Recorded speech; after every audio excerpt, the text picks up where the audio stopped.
Hello students, कैसे हैं सब। टॉपिक्स सारे आपके हो चुके हैं और मैंने कहा था कि एक्सरसाइजेज हम लास्ट में करेंगे। आपको अच्छे से मैं एक्सप्लेन करूँगी किस टाइप के क्वेश्चंस आते हैं। तो चलिए आज एक्सरसाइज करते हैं टेंस की, है ना। टेंस के बारे में बहुत अच्छे से डिटेलिंग में मैंने आपको बता दिया था। टेंस की एक्सरसाइज करते हैं। क्वेश्चंस देख लीजिए पहले आप क्वेश्चंस देख लीजिए। क्वेश्चंस देख लीजिए आप। देखिए, सबसे पहला है my teacher told me that honesty was the best policy. Second question है he said that he will never repeat the mistake. I am really bored of this movie, when was it end. Is she go to visit her parents in the evening. This telephone number is not existing. चलिए question करते हैं। My teacher told me that honesty was the best policy। अब मुझे एक बात बताइए, ईमानदारी हमेशा अच्छा सबक देती है, ठीक है। ये एक तरीके से क्या है, आपका यूनिवर्सल ट्रूथ है ना। और यूनिवर्सल ट्रूथ जो है वो आपका प्रेजेंट में ही रहेगा, वो आपका प्रेजेंट में ही रहेगा। तो यहाँ वॉज नहीं, इज आएगा। Honesty is the best policy, ठीक है। सेकेंड वाला देखिए, ही said that he will never repeat the mistake. आपको वर्ब में याद होगा, मैंने बताया था कि सेंटेंस की शुरुआत अगर पास्ट से हो तो आगे भी सेंटेंस पास्ट में ही रहेगा। तो विल का हो जाएगा would. He said that he would never repeat the mistake, ठीक है। थर्ड क्वेश्चन पे आ जाइए। आई am really bored of this movie, when was it and. आप मूवी थिएटर जाते हैं, देखते हैं, वहां पे क्या बोलते हैं, मूवी देख रहे होते बोलते हैं ये मूवी तो बहुत बेकार है, बहुत बोरिंग है, ये कब खत्म होगी। होगी ना, तो वॉज नहीं विल, फ्यूचर लगेगा कि ये कब खत्म होगी। कब खत्म होगी तो आपका विल लेगा। फोर्थ वाला क्वेश्चन देखिए, is she go to visit her parents in the evening. कि क्या वो शाम को अपने पेरेंट्स से मिलने जाएगी। तो बच्चों गो नहीं गोइंग, गो नहीं गोइंग। कि क्या वो अपने, गोइंग कॉन्टिन्यूस है ना, गोइंग क्या है, कॉन्टिन्यूस है। आपका जो इवनिंग है वो आपको क्या दिखा दिया है कि आपका फ्यूचर दिखा दिया है, फ्यूचर दिखा दिया है कि मैम वो शाम को जाएगी कि नहीं जाएगी, कि वो शाम को जाएगी या फिर नहीं जाएगी, ठीक है। फिफ्थ वाला क्वेश्चन देखिएगा ध्यान से, this telephone number is not existing. पहली बात तो एग्जिस्टिंग, एग्जिस्ट कभी आईएनजी फॉर्म लेता है क्या, ठीक है। तो क्या आएगा, डज नॉट एग्जिस्ट। बच्चों डज आएगा, इज नहीं डज आएगा। मैंने आपको बताया था डू का डिड जो होता है वो पास्ट में लगता है, डज जो होता है वो प्रेजेंट के लिए लगता है। तो हमने डज लगाया है। यहां तक क्लियर है आप सबको। आगे बढ़ते हैं बच्चों, ध्यान से देखिएगा, क्वेश्चंस ऐसे ही बनते हैं, कंफ्यूज होने की जरूरत नहीं है बिल्कुल भी।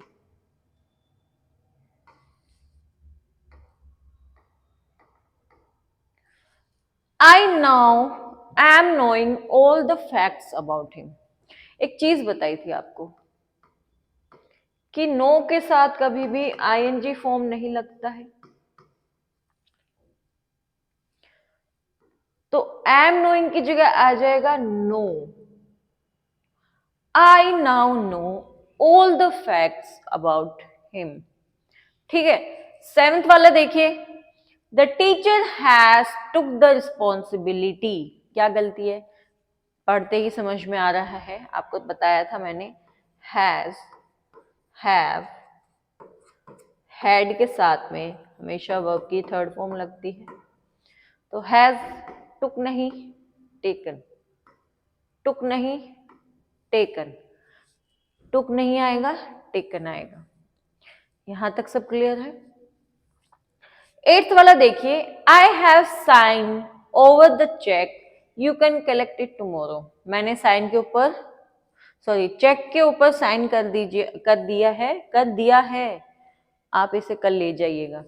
आई हैव अभी बताया ना, हैज, हैव, हैड के साथ में वर्ब की थर्ड फॉर्म, तो signed, I have signed, I have signed. ठीक है, आगे बढ़ते हैं। I have passed the examination 2 years ago। बच्चों अब तुम बोलोगे कि मैम इसमें तो कोई मुझे ना एरर दिखाई नहीं दे रहा, क्योंकि हैव के साथ में वर्ब की थर्ड फॉर्म में, तो इसमें क्या एरर है? बच्चों ये जो 2 years आपको एक सेकेंड, ये जो 2 years आपको दिखाया जा रहा है ना यहाँ पे, ये आपको पास्ट बता रहा है, और पास्ट के साथ हमेशा V2 का फॉर्म लगेगा। ठीक है, तो हैव नहीं, V2 ही आएगा। आई पास द एग्जामिनेशन 2 years ago। 2 साल पहले मैंने एग्जामिनेशन जो है वो पास कर लिया है। ठीक थी, कर लिया था। 10th वाला क्वेश्चन देखिएगा, didn't Mister Sharma come to the office yet. कुछ गलती नहीं है मैम, क्या गलती है बेटा? जब ये येट आपको कहीं पे किसी सेंटेंस में दिख जाए ना, येट, इसका येट का मतलब ही ये होता है, इस येट का मतलब ही ये होता है कि आपको प्रेजेंट दिखाता है कि अभी तक नहीं आए हैं क्या? क्या मिस्टर शर्मा जो है वो अभी तक नहीं आए? ये जो येट का मतलब है ना, वो प्रेजेंट दिखाता है आपको कि अभी तक नहीं पहुंचे। You are not there yet, you are not here yet, या देर लगा लीजिए चलो, कि तुम वहां पे हो ही नहीं अभी तक येट आपको प्रेजेंट की फॉर्म बताता है। तो डिडेंट नहीं, डिड किसके साथ आता है? डिड अभी बताया मैंने आपको, पास्ट के साथ आता है, तो डिडेंट नहीं, तो क्या आएगा? हैजेंट आएगा। आपका क्या आएगा? हैजेंट। हैजेंट क्यों आया बच्चों? मिस्टर शर्मा है, क्या है? सिंगुलर है ना, सिंगुलर के साथ में सिंगुलर, इस हैज को उठा के मैंने आगे रख दिया है क्वेश्चन मार्क में। यही तो करते हैं हम टेंस में, इंटेरोगेटिव में जो हेल्पिंग वर्ब होता है उसको उठा के आगे लेकर आ जाते हैं, यही तो करते हैं, बस वही किया है। आगे बढ़ते हैं, यहाँ तक क्लियर है?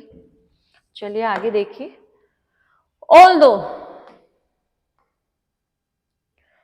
although we reached in his house in time, he was left for the airport। बच्चों बहुत इंपॉर्टेंट है, देख लीजिएगा, हो सकता है शायद आ जाए तुम्हारे एग्जाम में। Although we reached in his house in time, हम उसके घर पे टाइम पे पहुंच गए थे, फिर भी, ये जो although है ना, ये कंजक्शन का काम कर रहा है, ये आपका कंजक्शन का काम कर रहा है। ठीक है, फिर भी he was left for the airport, वो एयरपोर्ट के लिए निकल गया था। बच्चों ये सेंटेंस क्या समझ में आता है? वी के साथ वर्ब की सेकंड फॉर्म, यानी सब्जेक्ट के साथ में वर्ब की सेकंड फॉर्म, यानी पास्ट। आपको पास्ट दिख रहा है? पास्ट तो दिख रहा है रीच्ड के साथ में। अब V2 की फॉर्म किसके साथ लगती है? पास्ट इंडेफिनिट के साथ में लगती है, पास्ट इंडेफिनिट के साथ में लगती है। तो पास्ट इंडेफिनिट के साथ में he had left, he had left for the airport। अब had है वो किसके फॉर्म में आता है? किसके फॉर्म में आता है? परफेक्ट के फॉर्म में आते हैं। हैड और परफेक्ट, कौन से perfect? Past perfect, past perfect. वापस से देखिएगा, वापस से देखिएगा इसको।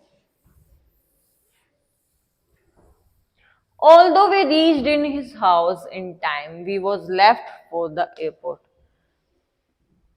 हम उसके घर पे टाइम पे पहुंच गए थे, फिर भी, although वहां पे कंजक्शन का काम कर रहा है बच्चों। रीच जो है V2 है, यानी पास्ट इंडेफिनिट है। पहला वाला सेंटेंस जो है वो पास्ट इंडेफिनिट, और सेकंड वाला आपका है पास्ट परफेक्ट का, पास्ट परफेक्ट का। ठीक है, और पास्ट परफेक्ट यानी हैड। अब बच्चों एक बात बोलूं क्या कि मैम पता कैसे चलेगा हैड किसके साथ लगाना है किसके साथ नहीं लगाना? बच्चों जो काम पहले हो चुका है,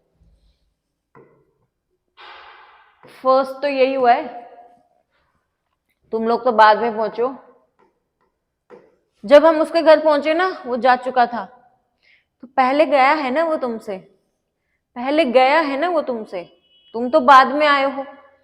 मैम क्लास में पढ़ा रही थी जब मैं पहुंचा, मैं पहले पढ़ा रही थी, तुम तो बाद में आए हो ना, तो तुम्हारा क्या काम होगा? तुम सेकंड हो गए वर्क के अकॉर्डिंग, मैं पहले कर रही हूँ काम, तो जो पहले काम कर रहा होता है उसके साथ में हम हैड लगाते हैं, उसके साथ में हम हैड लगाते हैं। मैंने इफ वाले क्वेश्चन करवाए थे आपको, कंडीशनल वाले, अगर याद हो तुम्हें।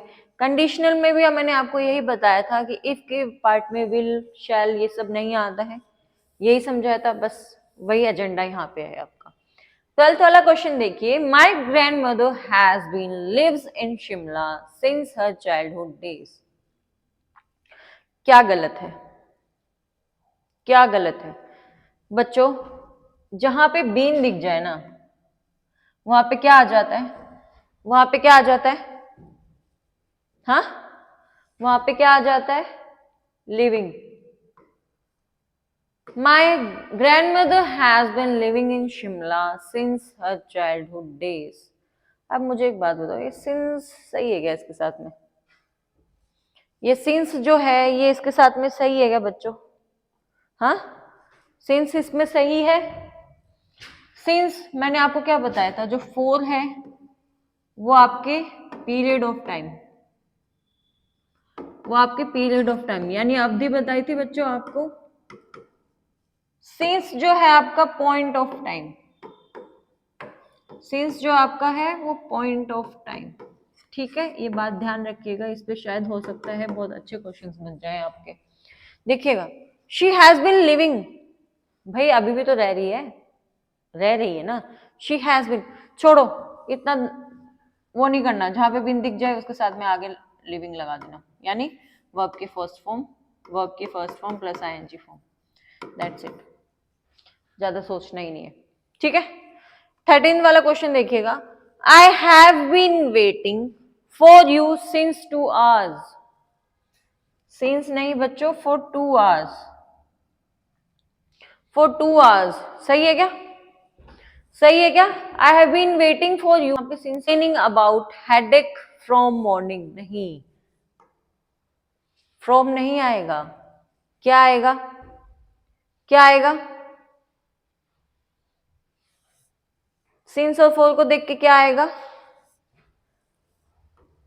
सिंस मॉर्निंग आएगा क्या? देखिए कंफ्यूज नहीं होना, मैं वो कंफ्यूजन ही दूर कर रही हूं आपकी। सिंस आएगा कि फोर आएगा? हेडेक फॉर मॉर्निंग, सिंस आएगा कि भाई सुबह से हो रहा है ना। आई, ठीक है, my nephew has been in hospital since 4 weeks because of mumps. 4 हफ्तों से, period of time 4, period of time 4, period of time 4। अब मुझे एक बात बताओ, जब नहीं सिंस आएगा यहाँ, बचपन से वो यहाँ पे रहती हुई आई है, कंफ्यूजन दूर है सिंस और 4 में, ठीक है, नहीं है तो प्लीज कमेंट करिएगा, मैं आपको ये कंफ्यूजन दूर करूंगी, ठीक है। आगे बढ़ते हैं, इसके बाद में आपका ये टेंस की एक्सरसाइजेस पूरी हो गई हैं, बाकी आपको प्रैक्टिस सेट मिल जाएंगे। आगे बढ़ते हैं, one word substitution. One word substitution क्या होता है? एक नाम, एक पूरे एक सेंटेंस का एक नाम, वन वर्ड सब्स्टिट्यूशन। देखिएगा, सबसे पहला है आपका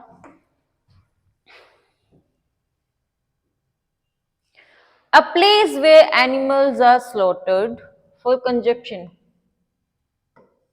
slaughtered यानी काटा PT, for consumption as food, वो जगह जहां पे एनिमल्स को काटा जाता है, किसके लिए? कंजप्शन, खाना खाने के लिए, अबैट्योर यानी कसाई खाना, अबैट्योर, अबैट्योर। मैम याद कैसे करें बच्चों, याद कैसे करें देखना। A place where animals are slaughtered for consumption as food. अब ए से ले सकते हैं, अब क्या, टेयर, अब टेयर, फाड़ना, चलो फाड़ना ही लिखा है मैंने टेयर, क्योंकि स्लॉटेड काटना नहीं, टेयर के हिसाब से हम कर सकते हैं कि अबैट्योर, अबैट्योर, अबैट्योर कसाई खाना, अब टेयर मतलब abattoir, a place where animals are slaughtered for consumption as food. ठीक है, क्लियर है। सेकंड पे आ जाइए, the superior of a monastery, superior of a monastery, कहीं का राजा या फिर जैसे आपका कोई ग्रुप होगा उसका मुखिया कोई होगा, तो उसे क्या बोलते हैं, अबोट, उसे बोलते हैं अबोट, अब बोट, अब बोट, अबोट। ठीक है, इसको शायद रटने की जरूरत नहीं है, याद हो जाएगा, अबोट। थर्ड पे आ जाइए, to reduce to a short of form intended to stand for the whole. देखिए एक बड़ा सा वर्ड है, कोई 1 2 3 काफी बड़ा है, जैसे ईटीसी लिखते हैं हम, ईटीसी लिखते हैं, ईटीसी किस लिए लिखते हैं कि इसके आगे और भी है, एटसेट्रा, एटसेट्रा को हम शॉर्ट फॉर्म लगाते हैं ईटीसी, इसी का नाम क्या होता है, एब्रीविएशन, एब्रीविएशन, विएशन, एब्रीविएशन मतलब काट पीट के उसको क्या कर दिया गया है, छोटा कर दिया है गया है, तो एब्रीविएशन। आपने ध्यान दिया इसमें जो अब अब सेम है, बस इसके साथ में जो पीछे आपका प्रेफिक्स लग रहा है वो चेंज है, एट्योर, अबोट, बोट, एब्रीविएशन, रिविएशन, रिविएशन। ठीक है, याद हो जाएगा जी। आगे बढ़ते हैं, आगे देखिएगा, formally but an end to a system और प्रैक्टिस और इंस्टीट्यूशन, किसी चीज का विरोध करना या कि कोई चीज बंद हो जाती है। अबॉलिश, किसी रिवाज स्थापित नियम का अंत करना। बच्चों बहुत इजी इजी मैंने दिए हैं आपको, इससे ज्यादा हार्ड नहीं आने वाले। अबॉलिश किसी रिवाज या स्थापित नियम का अंत करना। सिस्टम, प्रैक्टिस और इंस्टीट्यूशन, अबॉलिश का काफी सारे बच्चों को इसका वर्ड भी पता होगा। ठीक है, फिफ्थ पे आ जाइए, to increase the speed, physics वाले बच्चों, एक्सेलरेशन, एक्सेलरेट, एक्सेलरेट। सिक्स्थ वाले पे आ जाइए, to shorten a piece of writing without losing the sense, abridge, छोटा करना, piece of writing without losing the sense, sense मतलब पीछे आपने एक वर्ड देखा था एब्रीविएशन, उसमें क्या था, एक पूरे वर्ड को छोटा कर देना। इसमें क्या है, विदाउट लूजिंग सेंस, कि उसका मतलब चेंज नहीं होना चाहिए, उसका मतलब चेंज नहीं होना चाहिए। एब्रिज, एब्रिज, एक ब्रिज मान लीजिए, उसको छोटा कर देंगे तो रहेगा तो ब्रिज ही ना, मतलब उसका चेंज नहीं होगा, तो बस एब्रिज, एब्रिज। ठीक है, आगे बढ़ते हैं, आगे देखिएगा, शार्प एंड डायरेक्ट, नुकीला जिसे बोलते हैं, नुकीला, नुकीला, चुभने वाला। अकर्बिक, अकर्बिक, अकर्बिक, एकर्बिक। ठीक है, कड़वा स्वभाव जिसका, शार्प एंड डायरेक्ट, चुभने वाला, बोला ना चुभने वाला, तो चुभने वाला अकर्बिक। ठीक है, जो चुभता है। ठीक है, सुई से मान लीजिए, जैसे सुई होती है तो सी से ध्यान रखिएगा, सी, सुई, सुई मान लीजिए इसे। ठीक है, हिंदी अच्छी नहीं है बच्चों, ध्यान देना इसमें, सुई मान लीजिए, एक्कर्पिक। The scientific study of sound, acoustics, ध्वनि विज्ञान, एक्वेस्टिक्स काफी बच्चों को पता होगा, फिजिक्स वाले बच्चों, केमिस्ट्री, बायो वाले बच्चों सबको पता होगा जो केमिस्ट्री है जिनके पास में। The scientific study of sound is acoustics, क्या होगा, एक्वेस्टिक्स। नाइन्थ वाले पे आ जाइए, to decide and state officially in court that somebody is not guilty of crime, जिसने कोई क्राइम नहीं किया हो, कि आपको कटघरे में खड़ा कर दिया हो और आपको जज ने क्या कर दिया हो, बरी, एक्विट, किट से याद रखिएगा कि मना कर दिया, मना करना, ठीक है, ये ऐसे ध्यान रखिएगा कि मना कर दिया, क्विट कर दिया भाई, तो एक्विट यानी बरी करना। फियर ऑफ ग्रेट हाइट्स, सबसे मेन चीज तो आप एक चीज ध्यान रखिएगा कि जहां पे मुझे बताने की भी जरूरत नहीं है, फेयर के साथ में हमेशा फोबिया आता है, रूट वर्ड है फोबिया। मैं आपको रूट वर्ड्स भी करवा दूंगी, टेंशन नहीं लेना। फोबिया डरना, ठीक है, ये भी सबको पता होगा। फाइल प्यार करता है जो, और ये जो डरता है वो, यही है रूट वर्ड्स। हाँ जी यही है रूट वर्ड्स, आपको पता है, काफी बच्चों को पता होगा, काफी बच्चों को, काफियों को नहीं पता होगा। एक्रोफोबिया, फोबिया से तो क्या समझ में आ रहा है, डर, और डर किसका, हाइट का, तो एक्रो, एक्रो आप हाइट ले लीजिए, एक्रो, एक्रो, हाइट ऐसे होती है ना, ऐसे ही तो हाइट होती है, तो इससे आप ध्यान रखिएगा ए से कि हाँ ये हाइट है, ये हाइट है, एक्रोफोबिया। यहाँ तक क्लियर है बच्चों सबको, ठीक है, यहाँ तक क्लियर है। हाँ जी, कोई डाउट है, कुछ भी है आप कमेंट करके छोड़ दीजिए, आपका डाउट हम क्लियर कर देंगे, ठीक है। आज के लिए इतना ही, थैंक यू सो मच।